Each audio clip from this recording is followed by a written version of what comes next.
Olá, meu querido irmão, minha querida irmã, saúdo com a graça e com a paz do Senhor Jesus Cristo. Estou muito feliz de estar com você nesta ocasião para estudarmos mais uma vez, debaixo do tema Tudo nas mãos de Deus, a fé como estilo de vida. Na verdade, os estudos bíblicos que nós estamos propondo estão em diálogo com a obra de Lloyd John Ogilvie, O Senhor do Impossível, que foi publicado pela editora Vida no Brasil em 1988, e nós estamos dialogando com esta obra. O assunto de hoje tem sequência. Vimos nos vídeos anteriores sobre Abraão, sobre Jacó, sobre José, e hoje nós vamos então trabalhar um personagem muitíssimo importante da história de Israel, que é justamente Moisés. E o tema do nosso estudo de hoje é O Senhor Jamais Esquece, é exatamente o nome do capítulo, do 4º capítulo do livro. O Senhor Jamais Esquece, Moisés, homem de Deus. E nós vamos abordar aqui os primeiros tempos da vida de Moisés, a chamada de Moisés, e como Deus resolveu utilizá-lo para cumprir as suas promessas. Vamos então fazer, como temos feito nos vídeos anteriores, o questionamento de Ogilvie. Qual é a problemática que ele levanta? Na verdade, neste capítulo, ele não levanta uma problemática, mas ele sim mostra que muitas vezes o nosso desespero nos conduz a um esmorecimento da esperança. Muitas vezes, por conta dos problemas que nós vivemos, nós chegamos a imaginar que Deus nos esqueceu, que Deus não ouve a nossa oração ou que Deus não quer falar conosco. E por isso perdemos a esperança. O que ele insiste na página 55 é que o que muitas vezes julgamos ser o pior, nada mais é do que a última etapa da preparação para o melhor. Nosso desespero é o prelúdio para o nascimento da esperança genuína. Enquanto nós estamos sofrendo por conta das circunstâncias, Deus está tranquilo, executando passo a passo o seu plano santo e eterno. E Ogilvie ainda diz mais: o Senhor jamais se esquece de nós. As circunstâncias podem levar à conclusão humana e limitada de que Deus se esqueceu de nós ou de que ele sofreu um lapso de memória acerca de nossa condição pessoal ou das perplexidades de seu povo como um todo. Mas o Êxodo nos revela que no exato momento em que nos desesperamos, Deus prepara uma saída, sempre acima do que nos parece possível, acerca ou acima do alcance de nossas maiores expectativas. Então eu quero convidar o irmão, a irmã, exatamente para caminharmos um pouco pela palavra de Deus. Mas antes de nós nos referirmos aos capítulos de Êxodo, eu queria convidar você para abrir a sua Bíblia em Gênesis, o capítulo 15. A partir do verso 7 está escrito assim. Vamos lá. Disse-lhe mais: eu sou o Senhor que te tirei de Ur dos Caldeus para dar-te por herança esta terra. Deus estava falando com Abrão justamente na terra prometida, no território da terra prometida, habitado pelos cananeus, pelas diversas etnias ali dos cananeus. Perguntou-lhe Abrão: Senhor Deus, como saberei que hei de possuí-la? Respondeu-lhe: toma-me uma novilha, uma cabra e um cordeiro, cada qual de 3 anos, uma rola e um pombinho. Ele, tomando todos esses animais, partiu-os pelo meio e lhes pôs em ordem as metades, umas defronte das outras, e não partiu as aves. Quer dizer, havia uma certa ordem neste sacrifício apresentado. Todavia, diz o texto, aves de rapina desciam sobre os cadáveres, porém Abraão as enxotava. Isto é uma parábola vívida acerca do sofrimento que haveria de acontecer justamente por sacrificar ao Senhor. Toda pessoa que quer viver piedosamente em Cristo Jesus, diz a Bíblia, será perseguido, e isso é um simbolismo do que pode acontecer a uma pessoa que é devotada a Deus. Ela pode passar por circunstâncias negativas justamente por permanecer fiel ao Senhor.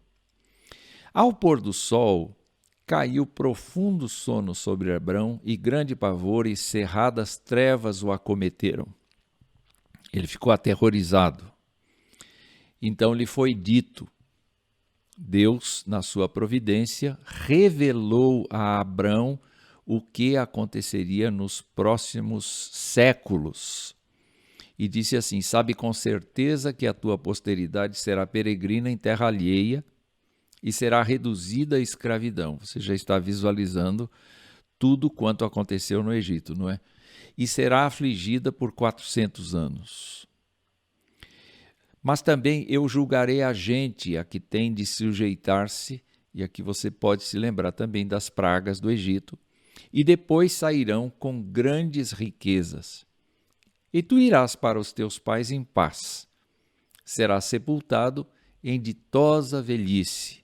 Deus estava cuidando de Abraão, dando-lhe calma ao coração, a despeito deste pavor, das trevas que o acometeram. Deus estava serenando o coração de Abraão.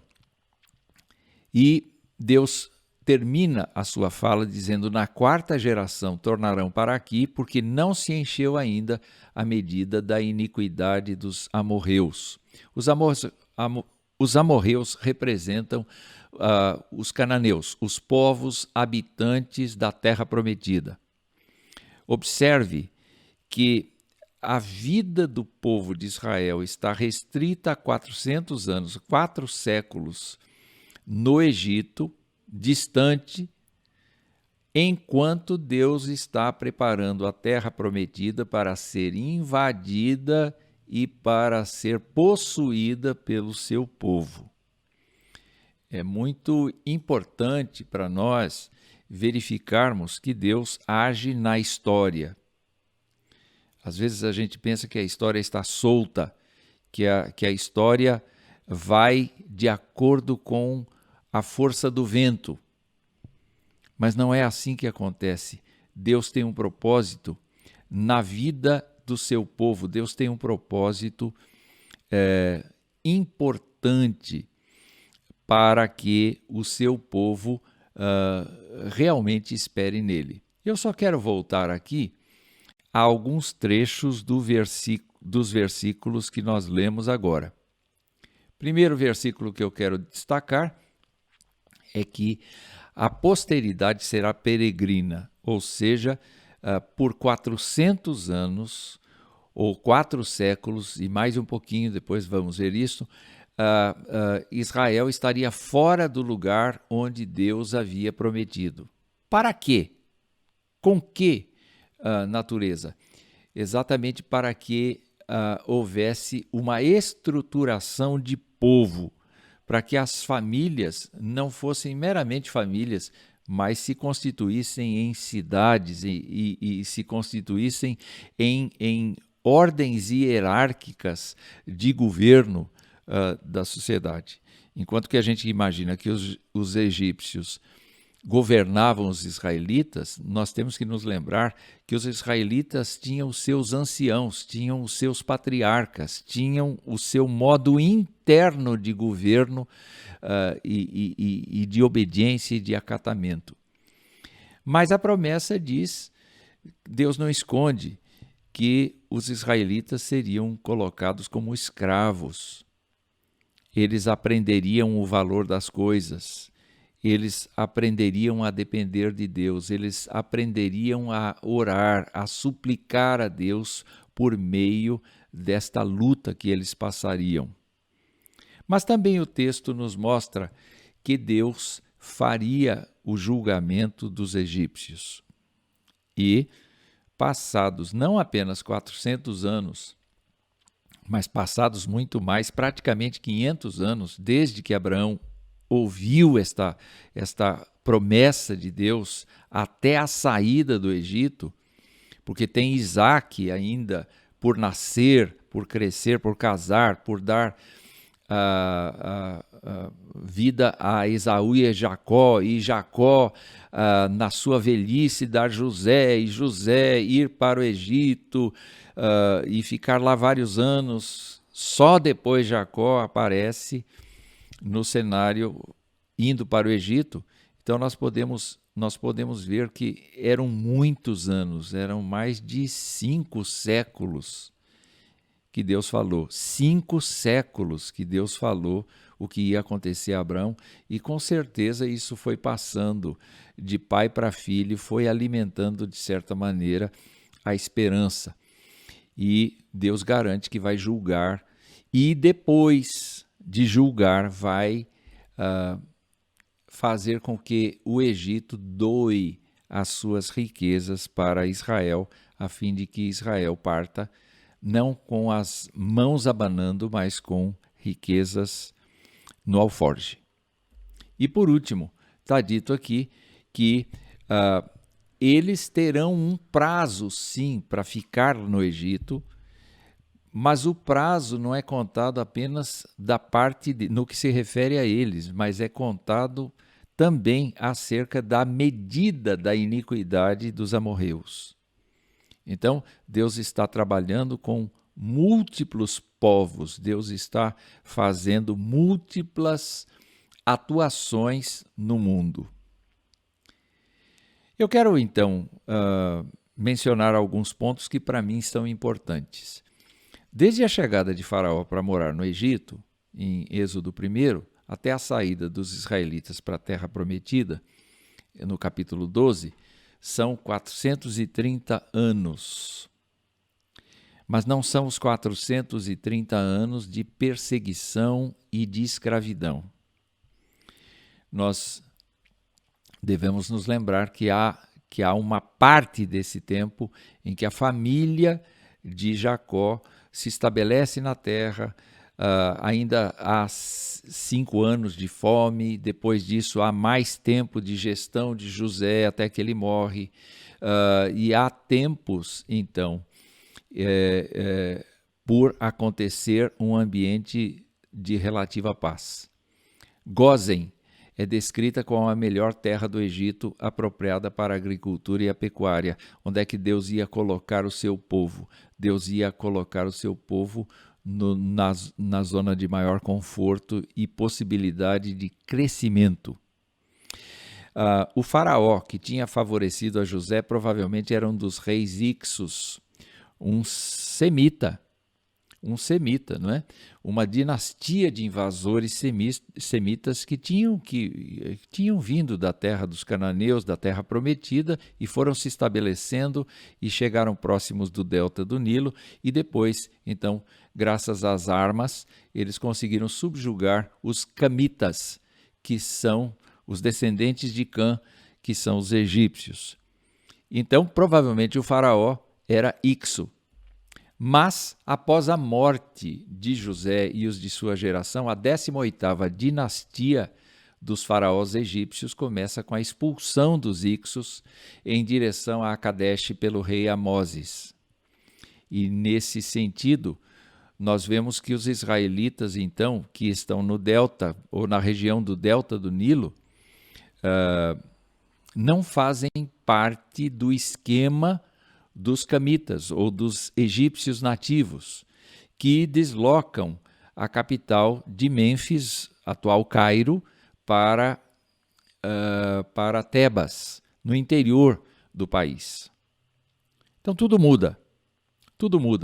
E devido ao crescimento populacional dos israelitas, os egípcios temiam eventual aliança com o inimigo, de modo que os escravizaram, retirando seus privilégios e forçando-os a construir cidades armazéns em Pitom, Ramessés e Heliópolis, região onde eles tinham maior concentração, que era justamente próximo do delta do Nilo. Está aí o mapa para você verificar a zona escura da região onde os israelitas estavam mais concentrados. Muito bem, eu queria então, a partir de agora, examinar com você os 4 capítulos de Êxodo que compõem a narrativa deste nosso estudo de hoje. E queria, então, fazer uma comparação entre as ações divinas e as ações humanas. As ações humanas podem ser tanto dos egípcios quanto dos israelitas. As ações divinas podem ser tanto diretas, Deus agindo diretamente, quanto indiretas, Deus influenciando, Deus incitando, Deus fazendo com que a sua vontade fosse realizada. Então vamos começar aqui pelo capítulo 1. Nós temos inicialmente uma multiplicação extraordinária da família de Jacó e o seu fortalecimento na região. É o que diz o verso 7 do 1º capítulo, o que obrigou, de certa maneira, os egípcios a usar da astúcia. E que forma foi? Na forma de colocar os feitores de obras para a supervisão dos trabalhos. Então, todo israelita empregado no trabalho passou a ter um chefe com orientação do faraó.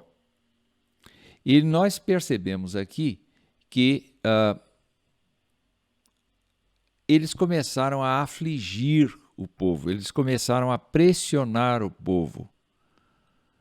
Eles começaram a exigir que o povo produzisse além daquilo que podia e sem nenhum pagamento em troca. O que se percebe, todavia, é que quanto maior a aflição, isso está no verso 12, quanto maior a aflição, maior a população. Nós sabemos que Deus é quem dá filhos, porque herança do Senhor são os filhos, não é? E é bendito o ventre que reproduz a vida. E nós sabemos que isso vem da parte de Deus. Pois é, enquanto os israelitas estavam sofrendo, Deus estava dando a eles o prazer da vida íntima, mas também a proliferação de pessoas. Deus estava aumentando a população. Parece ir um contrassenso, mas é assim que funciona na vontade de Deus. Deus nunca vai no curso que nós imaginamos que deveria ir. Então, qual é a atitude humana? É o uso da tirania, o uso da dura servidão para com todos os estrangeiros, todos os israelitas, não mais aquele sentimento de acolhimento, mas agora o sentimento de tirania e de servidão. Então, nós vemos uma atitude do faraó chamando as parteiras hebreias com a seguinte ordem: matem os meninos israelitas recém-nascidos. É menino? Mate. Mas as parteiras hebreias, diz o texto bíblico, temiam a Deus. Ou seja, havia uma concepção do Deus Todo-Poderoso, Criador de todas as coisas, que tinha falado a Abraão, Isaque, Jacó. Essas tradições permaneciam no povo e a consciência da presença de Deus, de certa maneira, foi muito evidente no caso das parteiras. Elas temiam a Deus e elas, então, até falaram coisas que nós entenderíamos como mentira. No entanto, era propósito de Deus que estas parteiras fossem protegidas e, de fato, Faraó não as matou. Pelo contrário, o texto bíblico nos diz que Deus as abençoou e lhes deu uma família. Elas também foram mães, elas também sobreviveram e elas também geraram filhos. Então, o rei precisou adotar uma outra estratégia, dizendo ao seu povo, aos camitas, aos egípcios, lancem os meninos hebreus recém-nascidos no Nilo. Isso está no verso 22. Não é? Só que, enquanto o rei estava tentando, de alguma maneira, ter a cooperação das parteiras, não teve. Agora ele tinha que ter a cooperação dos habitantes, dos egípcios, o povo aumentava e se tornava muito forte. Ou seja, não sabemos a proporção de israelitas para egípcios, mas nós sabemos que as cidades, os campos, as plantações, a pecuária, tudo estava infestado de israelitas. O Senhor estava providenciando que aquele povo seu, aquela família de Jacó do passado, estivesse aumentando de tamanho. É impressionante isto. O que acontece no capítulo 2? No capítulo 2 nós temos um casamento. E nós temos o casamento dos pais de Moisés. Nós não temos aqui os nomes deles neste momento do texto, nós vamos saber dos nomes depois. Mas aqui também não há registro de que este casal tenha tido filhos anteriormente, porque o foco aqui é a narrativa do caso de Moisés, da vida de Moisés. Mas nós sabemos que o casal era Amram e Joquebede, e que os seus irmãos mais velhos eram Arão e Miriam. Aliás, Miriam tem um papel fundamental no processo da manutenção da vida de Moisés. Então, no meio desta fúria egípcia de dura servidão, o casal se casa e tem um lindo bebê. Não é? Em meio a esta tirania e dura servidão, e a ordem de que a população veja os meninos recém-nascidos hebreus e lancem os meninos no rio, nós temos a estratégia de esconder a criança durante os 3 primeiros meses de vida, e nós sabemos que esse é um período muito difícil para esconder uma criança, porque a única manifestação para dor, para fome, para sono e para todas as outras formas de desconforto é o choro. Então, como esconder o choro? Não é? Todavia, a mãe de Moisés conseguiu segurar a criança até que, com 3 meses, ela própria lançou seu filho no rio Nilo. Mas não foi assim como estava ordenado por Faraó. A Bíblia diz que ela montou um cesto de junco bem resistente à água, não é? Com betume, com todos os detalhes para que a criança não naufragasse no Nilo, e certamente esse conjunto de operações foi direcionado pelo próprio Deus, porque ela fez esse cestinho, o cestinho foi colocado com a criança no carriçal do Nilo, que era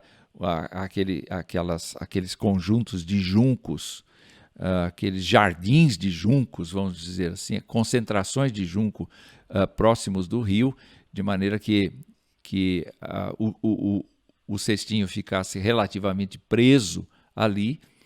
Mas nós sabemos que o lugar era estratégico, porque era sabido que ali a filha do faraó tomava o seu banho e as suas companheiras, as suas ajudantes, percorriam aquele espaço. E não foi difícil a filha do faraó localizar o cesto, contemplar a criança que chorava, e Deus fez uma coisa maravilhosa no coração dessa mulher, porque a filha do faraó se compadeceu da criança. Não lançou a criança no rio Nilo, mas se compadeceu da criança e, de repente, do nada, viu uma menina que propôs para ela não qualquer outra coisa a não ser, olha, você quer que uma ama hebreia cuide dele? E, meus irmãos, o coração dessa mulher foi tocado de tal maneira que nós ficamos encantados de ver que a mulher reagiu positivamente aos planos de Deus, porque permitiu que Moisés fosse criado na sua própria casa, sem saber talvez, não é? Com seus irmãos, com seus pais, com a tradição israelita, com os princípios, com os valores. E, além disso, deu salário para a ama e, quando Moisés teve idade suficiente para ir para a corte, ela o adotou como filho. Ou seja, Moisés foi criado com imunidade, porque quando todos os outros bebês estavam sujeitos a serem lançados pela população egípcia no Nilo, a Bíblia nos mostra aqui que ele estava patrocinado pela filha do faraó, protegido na sua própria casa e adotado depois, oficialmente, como membro da corte, filho da filha do faraó. Tudo isso vem de Deus. Ninguém pode duvidar de que isto vem de Deus. Mas Moisés, tornando-se homem, teve consciência plena da sua identidade hebreia. E, quando em visita aos seus irmãos, ele percebeu a servidão, a tirania, a dureza com que os seus patrícios eram tratados. A forma como havia segregação, sim, como havia uma forma explícita de depreciação dos israelitas. Então ele matou um egípcio que maltratava um hebreu, enterrou na tentativa de não ser descoberto, mas no dia seguinte, diz a Bíblia, o assunto já estava na boca do povo e finalmente Faraó tomou conhecimento e a atitude do Faraó foi mandar os seus soldados atrás de Moisés para matá-lo. Não havia recurso senão fugir e fugir para bem longe, para a terra de Midian. Eu acho que Moisés, a essa altura da vida, estava atônito, porque, ao que parece, ele não tinha contato com Deus do jeito que teve no Monte Horebe. Ele não tinha esta situação tão visível, tão clara. E eu acho que ele inicialmente vagou pelo deserto até ir parar na região de Midian, onde havia o sacerdote de Midian com suas filhas, aos quais a família ele se agregou e permaneceu ali como pastor de ovelhas. Enquanto esse drama pessoal da vida de Moisés acontecia, a narrativa nos leva para o que acontecia com o seu povo. E o que acontecia com o seu povo? Diz-nos o texto bíblico, decorridos muitos dias. Isso, Moisés estava longe. Morreu o rei do Egito. Mas não morreu a dinastia, nem morreu o espírito egípcio de aproveitar-se da escravidão como um fato. Os filhos de Israel gemiam sob a servidão e por causa dela clamaram, e o seu clamor subiu a Deus. Ouvindo Deus o seu gemido, lembrou-se da sua aliança com Abraão, com Isaque e com Jacó, e viu Deus os filhos de Israel e atentou para a sua condição. A gente imagina pelo texto aqui que Deus só se lembrou deles por conta das orações que foram feitas. Não é assim. A oração é um expediente que Deus nos deu exatamente para que o nosso coração seja conformado à vontade dele. Mas Deus nunca se esquece dos seus próprios planos, dos seus projetos. Não é? Então, é preciso que fique muito claro que talvez esse registro aqui tenha a ver muito com a esperança que os israelitas tinham de que o novo rei lhes trouxesse um pouco de alívio, e isso não aconteceu. Então eles insistiram no clamor, insistiram na guerra espiritual, no sentido de levar a Deus as suas necessidades. Nós não devemos nunca nos distrair do fato de que algumas circunstâncias que amenizem a nossa dor sejam motivos para a gente parar de orar ou para a gente começar a orar. A gente precisa ser constante na oração. Eu não digo que eles não eram constantes na oração. O que eu quero dizer é que parece que com a subida do novo rei ao poder, talvez eles tivessem a esperança de ter uma nova chance, uma nova luz. Talvez a mudança de governo fizesse com que eles tivessem nova esperança. Mas ninguém deve se iludir. O que prevalece não são as autoridades instituídas. O que prevalece é o plano do Senhor na vida cotidiana da gente. Vamos então para o exame do terceiro capítulo deste livro de Êxodo. Moisés está longe do Egito, talvez já tenha até esquecido do que acontece por lá, mas em certo dia Deus atrai Moisés em Horebe com a sarça que queima, mas não se consome. E a pergunta de Moisés é: por que a sarça não se queima?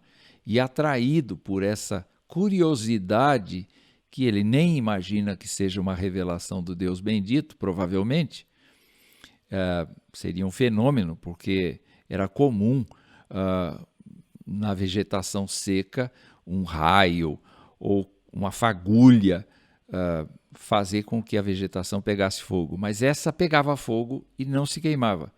Então ele se aproxima e, de repente, ele ouve o seu nome, vindo de lugar nenhum, uma voz que dizia o seu nome.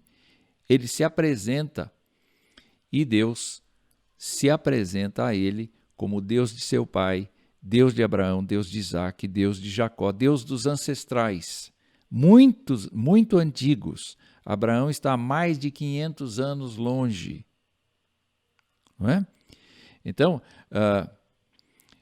quando Moisés vai se chegando, Deus diz: pare aí, você não chegue próximo não, tira as sandálias dos pés, porque a terra onde você está agora é santa, ou seja, eu estou presente e nesse lugar não pode conviver a minha presença com a sua vida.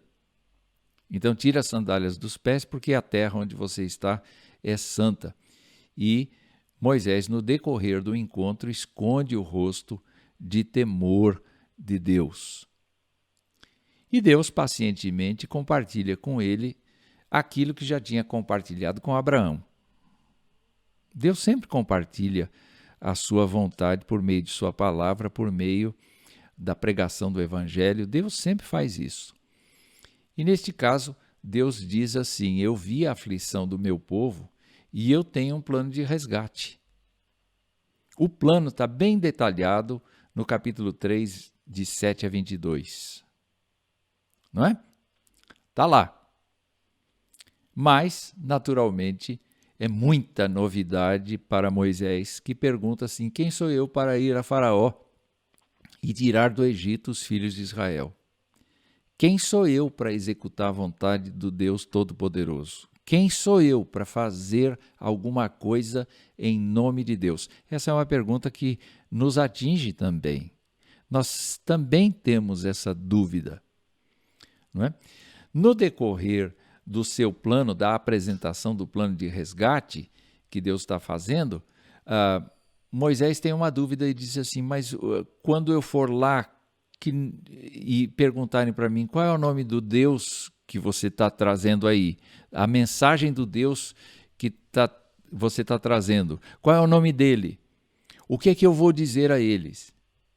Então é nesta hora que nasce uma preciosa tradição do mundo bíblico, que é Deus declarando a Moisés um nome pessoal.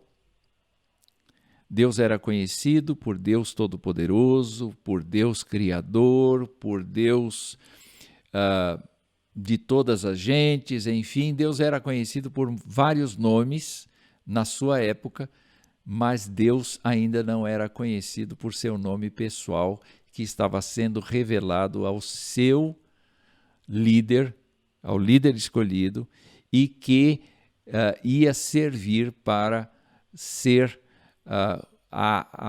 o Deus da afinidade, o nome da afinidade de Deus para com Israel e para com a igreja. Não há problema nenhum de nós pronunciarmos eu sou o que sou, desde que a gente o faça com absoluto respeito, confiança e reverência. Desde que a gente obedeça o eu sou, que é o eu sou Pai, o eu sou o Filho, o eu sou o Espírito Santo de Deus. E então Deus lhe faz essa declaração, e antes que Moisés seja mais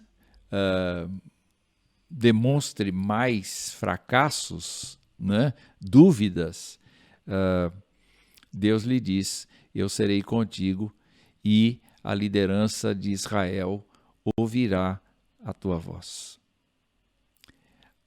Creio, queridos irmãos, que é muito oportuno aqui lembrar que Deus fez isso com outros líderes. Deus diz, eu vou ser contigo, disse a Josué isto, disse a Jeremias isto, disse a diversos. Jesus disse isso aos apóstolos. Então, nós precisamos nos lembrar que para a execução dos planos de Deus, além dele não esquecer nenhuma coisa, Deus nos reforça, Deus nos ajuda, Deus nos abençoa. Vamos para o capítulo 4. E no capítulo 4 nós encontramos, então, as dúvidas de Moisés, especialmente na primeira parte do capítulo. Primeira dúvida, não crerão em mim. Segunda dúvida, nunca fui eloquente, tenho a boca pesada, isto é, tenho dificuldade de falar. Como é que Deus responde à primeira questão? Não vão crer em mim. Assim, você está vendo a vara que você tem na mão, a vara de pastor? Então coloque ela no chão. E ela vira uma serpente que dá medo a Moisés. Não é uma serpentezinha, é uma serpente que faz com que Moisés fuja. E a única solução é pegá-la pela cauda, como Deus aponta, e de repente, então, aquela serpente se transforma de volta na vara que Arão vai usar por toda a sua vida de peregrino até o fim dos seus dias. Essa vara já foi cantada pelos comentaristas como o instrumento que Deus usa para tratar, para demonstrar o seu poder. Uma simples vara Deus usa para abençoar Israel inteiro. Depois disso, um segundo sinal, que é inevitável imaginar que é Deus que está fazendo, é colocar a mão debaixo da roupa, no peito, tirar a mão para fora e de repente ela está leprosa, e depois voltar com a mão e tirá-la outra vez das roupas e ela está limpa no mesmo momento. Isso demonstra grande poder de Deus para mostrar a Moisés que ele não estava falando com qualquer um, mas estava falando com o Eu Sou. E depois Deus ainda diz que lá no Egito as águas se tornariam sangue, versos 8 e 9. Com a questão de não ser eloquente, Moisés tem a seguinte resposta: eu serei com a tua boca e te ensinarei o que has de falar. Além de dar conteúdo para Moisés, Deus facilitaria a sua comunicação.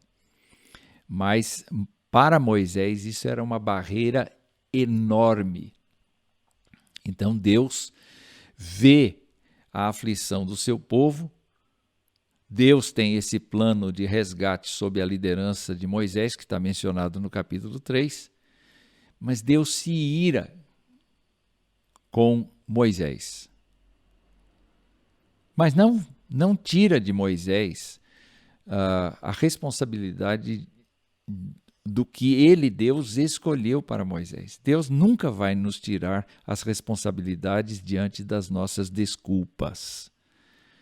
Deus vai procurar alternativas, mas nós seremos envolvidos, sim, naquilo que Deus pretende fazer.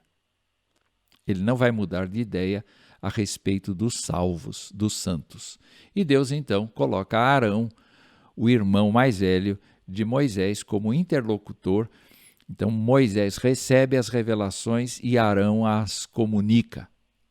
E assim, então, um pouco mais confiado, Moisés obedece. Nós temos, meus irmãos, algumas falas aqui da Bíblia que nos ajudam a entender um pouco esse mistério de Deus e da sua vontade. Josué afirma o seguinte: nenhuma promessa falhou de todas as boas palavras que o Senhor falara à casa de Israel, tudo se cumpriu. Gente, o Senhor não muda de ideia e tudo quanto o Senhor falou, certamente Ele fará. Até os falsos profetas afirmaram isso. O que Deus prometeu, Ele há de cumprir. A segunda palavra é que, mesmo que nós sejamos muito provados, e essa tentação seja proveniente da nossa velha natureza, da natureza humana, daqueles que não nos querem, daqueles que têm medo de nós, etc., Deus é fiel e não permitirá que sejamos tentados além das nossas forças. Pelo contrário, juntamente com a tentação, nos proverá livramento de sorte que nós possamos suportá-la. Em outras palavras, olhando para o tempo de escravidão dos israelitas, Deus estava lhes dando multiplicação, Deus estava lhes dando forças, eles estavam aprendendo coisas, eles estavam desenvolvendo projetos, eles estavam criando obras, mesmo que debaixo da servidão, e enquanto isso, lá no deserto, bem longe, Deus estava fazendo um homem conhecer o deserto depois de ter convivido na corte do faraó. Agora ele estava conhecendo o deserto, agora ele estava conhecendo as fontes de águas, ele estava conhecendo os caminhos mais fáceis do deserto, os caminhos com maiores possibilidades, etc. E ele estava sendo, sim, preparado pelo Senhor para que o Senhor cumprisse as suas promessas que estavam sendo solicitadas com muitas orações da parte dos israelitas. E a terceira palavra é que, ainda que nós vejamos 500 anos entre uma promessa e o cumprimento dela, Deus não atenta ao tempo. 1000 anos são, aos olhos de Deus, como o dia de ontem que passou. Pedro recorda isso e ele afirma: Não retarda o Senhor a sua promessa, como alguns a julgam demorada. Deus está demorando para nos responder. Não, Deus não demora nada, ainda que a gente julgue que ele demora. O que ele está fazendo, na verdade? Pedro diz, ele é longânimo para convosco, não querendo que nenhum pereça, senão que todos cheguem ao arrependimento. Ele está dando uma chance às pessoas para que as pessoas se convertam, para que as pessoas o aceitem, para que as pessoas tenham o coração mudado. Assim como os israelitas que foram quebrantados por conta da servidão e estavam sendo preparados para aceitar a intervenção divina, é o que deve acontecer conosco. O Senhor não se esquece de nós. Vamos orar. Querido Pai, nós te agradecemos pela oportunidade que temos de estar meditando nos primeiros capítulos de Êxodo e especialmente com o enfoque de que o Senhor não esquece aquilo que prometeu e o Senhor realiza de forma misteriosa aquilo que cumpre as tuas promessas. Nós pedimos que o Senhor olhe para a nossa vida e que, a despeito das circunstâncias que muitas vezes parecem colidir com as tuas promessas, que nós possamos ser fiéis, não entrar no caminho do desespero, mas entrar no caminho da esperança. Abençoa cada lar, renova a fé de cada um de nós e seja louvado o teu nome. Nós oramos em nome de Jesus. Amém. Que Deus te abençoe.